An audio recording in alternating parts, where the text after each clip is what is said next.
L'interview sur Flotteur FM. Flotteur FM. Un plaisir de recevoir Monsieur Richoux Laurent, initiateur du projet Chemin des Flotteurs. Bonjour. Bonjour Cindy. Alors aujourd'hui, nous allons parler donc du projet, le Chemin des Flotteurs. Mais en quelques mots, pouvez-vous nous expliquer votre rôle à vous ? Je suis dans le tourisme à vélo depuis 14 ans maintenant. Donc quand vous dites le tourisme à vélo, c'est-à-dire ? J'organise, donc j'ai une agence de voyage réceptive. Je reçois des Français et aussi pas mal d'étrangers, des Belges, des Suisses, des Allemands, qui viennent faire du vélo chez nous, généralement pendant une semaine. Et ce qu'on leur propose, ce sont des circuits le long des canaux. J'ai commencé par leur proposer des circuits dans les vignes de Chablis, les vignes d'Irancy, les vignes de Tannay. Et le Morvan aussi, mais rapidement, j'ai eu plus de clients pour des itinéraires plus faciles, plus aisés, le long de nos canaux, par les véloroutes et les voies vertes. J'ai commencé par hasard mon activité à l'époque où ça devenait la mode de naviguer à vélo. Ça a toujours été votre métier à vous ? Non, j'ai Non, travaillé vous avez fait d'autres choses. J'ai travaillé dans l'industrie avant, en France et à l'étranger. En fait, j'ai commencé mon activité à organiser des séjours à VTT dans les vignes. Alors c'était plus sportif, plus exigeant au niveau du parcours, et puis dans les vignes et dans les caves aussi, donc c'était plus exigeant aussi au niveau du choix. Alors donc ça s'appelle Escapade Gourmande.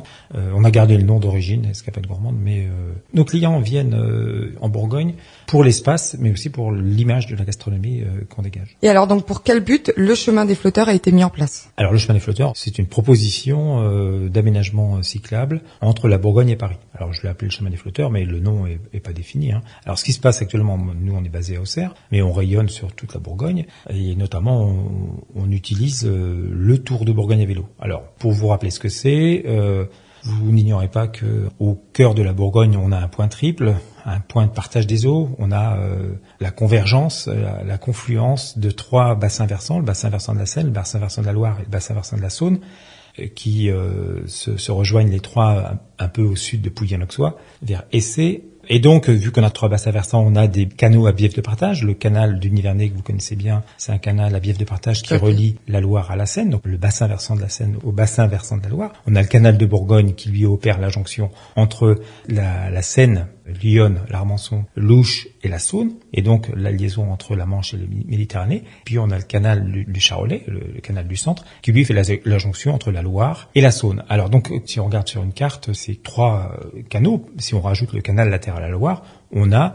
presque une boucle complète. Il manque un petit tronçon entre Centenay et Dijon, qu'on parcourt avec bonheur et plaisir par les vignes, par la côte de Nuit et la côte de Beaune. Donc ce point triple là et ces canaux à bief de partage, ça fait de la Bourgogne la première région fluviale de France. Depuis longtemps, par la longueur des canaux, pas par la fréquentation, mais par la longueur des canaux, la Bourgogne, une région intérieure, et pourtant la première région fluviale de France. Et puis, opportunément, dans les années 2000, on a bâti le Tour de Bourgogne à vélo. Les institutions touristiques ont profité de l'engouement pour le vélo, et puis de cette particularité géographique pour bâtir le Tour de Bourgogne à vélo. Alors, ce Tour de Bourgogne à vélo, il vient chez nous, il passe à Clamecy, sur le canal du Nivernais, il monte jusqu'à Auxerre, jusqu'à la porte du canal du Nivernais, jusqu'à Lyon navigable, et puis après, donc le Tour de Bourgogne à vélo suit Lyon navigable jusqu'à Migène, l'endroit où l'Armançon et le canal de Bourgogne rejoignent Lyon. Ici, quand on est soit à Clamecy, soit à Auxerre, on est sur le Tour de Bourgogne à vélo. On remonte en direction de Paris jusqu'à Migène. Après, on est sur Lyon, mais il n'y a pas d'aménagement cyclable qui permette de rejoindre la Bourgogne à Paris. On peut pas pratiquer, c'est ça ? Actuellement, c'est qu'on peut pratiquer dans des conditions pas satisfaisantes. Il y a un chemin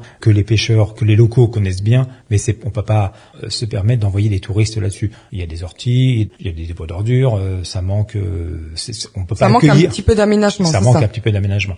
On peut pas se permettre d'accueillir des touristes grand public sur un itinéraire comme ça qui est pas très très roulant. Ça manquerait un peu d'aménagement. Il faudrait mettre un revêtement étanche qui permette de rouler toute l'année. Il faudrait mettre quelques flèches, des aires de repos, des parkings quand les gens peuvent pas venir en train ou quand ils habitent pas sur place, qu'on puisse mettre des parkings ainsi de suite. Enfin des aménagements périphériques.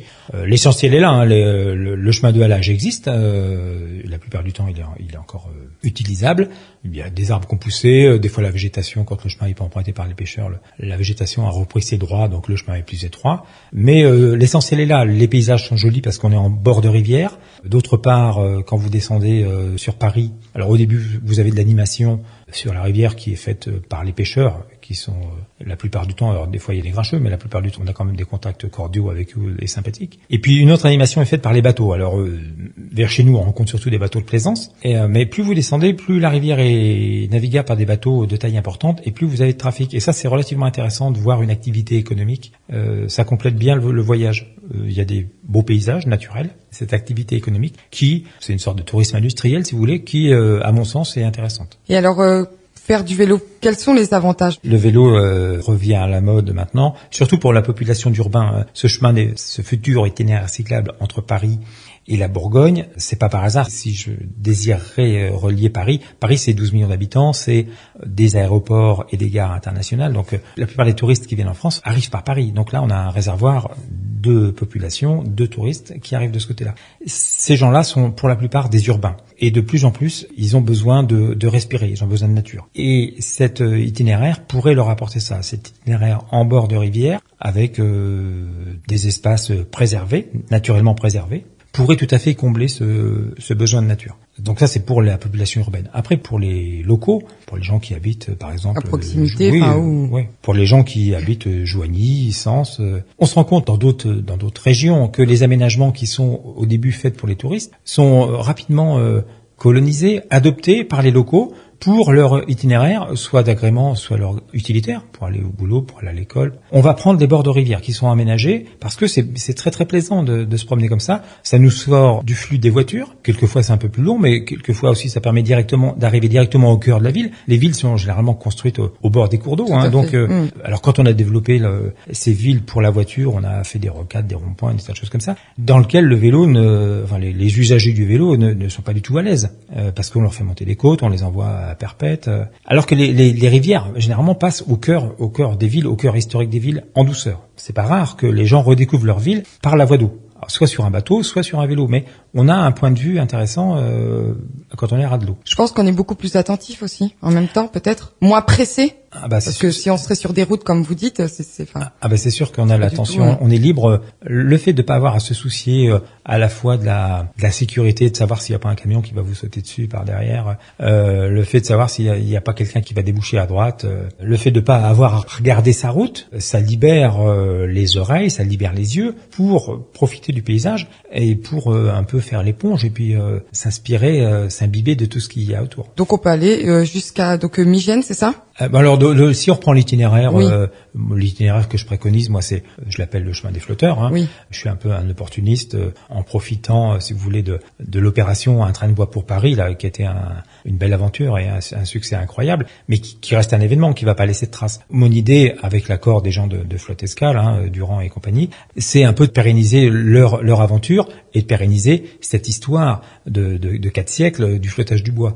En donnant, par exemple, ce nom-là, et j'en ai parlé à plusieurs personnes, j'avais proposé d'autres voies sur le thème des nourrices, sur le thème d'Icona, la déesse Icona, mais apparemment le chemin des flotteurs fait l'unanimité. Alors, c'est déjà plus, il y a plus d'impact peut-être? Ça percute mieux, les gens sont favorables au chemin des flotteurs, je sais pas pourquoi, mais ça marche bien. Après, c'est l'aménageur qui décidera comment il veut l'appeler. Moi, je suis juste initiateur du projet, c'est tout. Et puis, j'essaie de faire correspondre sur ces 265 km, j'essaie de faire correspondre les gens entre eux, les gens influents. Les 265 km, c'est de Paris à Clamecy. Et donc, par rapport au projet justement qu'on parlait, c'est de Clamecy, donc il y a un joli voyage. Alors, touristiquement, c'est très très intéressant. Vous avez déjà Clamecy, capitale du flottage. Je vais essayer de lister des sites, je vais sûrement en oublier, mais Châtel-Sansoir, l'église Saint-Potentien. Après, vous avez le Saussois et le parc, avec cette traversée d'un récif corallien très intéressant. Après, vous arrivez sur les vignobles du sud Auxerrois, là, avec Irancy et les caves de Bailly, le village médiéval de Cravant. Après, vous arrivez à Joigny. Après, vous avez Villeneuve-sur-Yonne. Villeneuve-sur-Yonne, moi, je le connaissais en prenant la nationale. J'ai redécouvert Villeneuve-sur-Yonne depuis la rivière. C'est fabuleux, c'est incroyable. Après, vous avez Sens, bien sûr, qui actuellement, avec sa première cathédrale gothique, attire beaucoup de monde. Après, vous avez Melun. Qu'est-ce qu'il y a? Après, vous avez Moret-sur-Loing.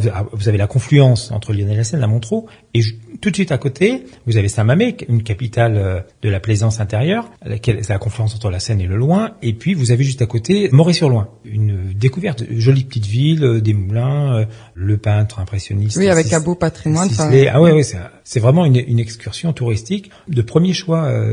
Il y a vraiment de quoi faire. Aussi bien, je vous dis, par la qualité des paysages, par le fait que ça soit tranquille à rouler, mais aussi par toutes les richesses qu'il y a à voir. L'eau passe depuis des millions d'années à cet endroit-là. L'homme, quand on n'avait pas toute la puissance apportée par la révolution industrielle, le charbon et le pétrole, l'homme profitait de ce que lui donnait la nature, plus que maintenant. Notre histoire a été construite sur cette vallée. Il y a eu des migrations, pacifistes ou moins pacifistes, se sont faites le long de cette vallée. Si vous avez des cathédrales, si vous avez des châteaux, ainsi de suite, c'est parce que l'activité était là. Toutes les phases de notre histoire ont laissé des témoins très très intéressants sur cet axe, sur cette vallée. Alors moi je propose simplement de réouvrir ce lien naturel, mais je fais rien. Enfin, le lien est naturel, le lien existe. Tout à fait, mais c'est juste de le remettre en place. C'est juste de le remettre en place. Le dernier phénomène intéressant qui a eu lieu, mis à part le train de bois, c'est le flottage du bois. Il y a plein de choses, la route de l'étain, c'est tout. Tout à fait. Je vais pas retracer toutes les phases de l'histoire, mais on est sur un axe évident. C'est comme une évidence d'aller de Paris à Clamecy à vélo. Par rapport à votre projet, est-ce que ça a avancé quand même? Ça fait combien de temps que vous êtes dessus là? Je suis dans le tourisme depuis 14 ans en Bourgogne, à Auxerre là, et donc j'ai identifié les besoins. J'ai identifié des besoins. Alors le Tour de Bourgogne à vélo, c'est un super entre guillemets produit. Maintenant, pour améliorer encore le Tour de Bourgogne à vélo, ce qu'il faudrait, c'est le relier avec les initiatives limitrophes. Par exemple, au nord avec la Champagne à vélo, au sud avec la Loire, au nord-ouest avec Paris. C'est ce que je propose dans ce cadre-là. Alors, donc, pour répondre à votre question, ça fait plusieurs années que je pense à toutes ces liaisons. Je pense à des liaisons vers le sud avec Gien, je pense à des liaisons vers le nord avec Troyes. Mais j'ai profité du passage de l'initiative de Flotte Escale pour mettre un coup de projecteur. Tout à fait. Et comme on peut pas courir plusieurs lièvres à la fois, et puis que c'est pas mon métier, moi, il faut que je gagne ma vie avec mes activités professionnelles, donc j'ai pas beaucoup de temps pour faire du lobbying pour ça, mais je suis quand même intéressé par le développement de ma région. J'aime ma région, pour qu'elle vive, faut continuer à développer quoi. On va dire que ce projet a pris un coup d'accélérateur il y a 6 mois à partir du moment où j'ai entendu parler du projet d'un train de bois pour Paris. Et là, j'ai profité avec l'accord de Flotte Escale de leur caravane publicitaire, là, ce voyage de 3 semaines qui a traversé toutes les communes de la vallée de l'Yonne et de la Seine. Et d'ailleurs, vous allez proposer donc un voyage d'études, on va dire en quelques mots, donc essayer de faire venir des élus, donc le 3 et 4 octobre, c'est ça, pour peut-être faire des études.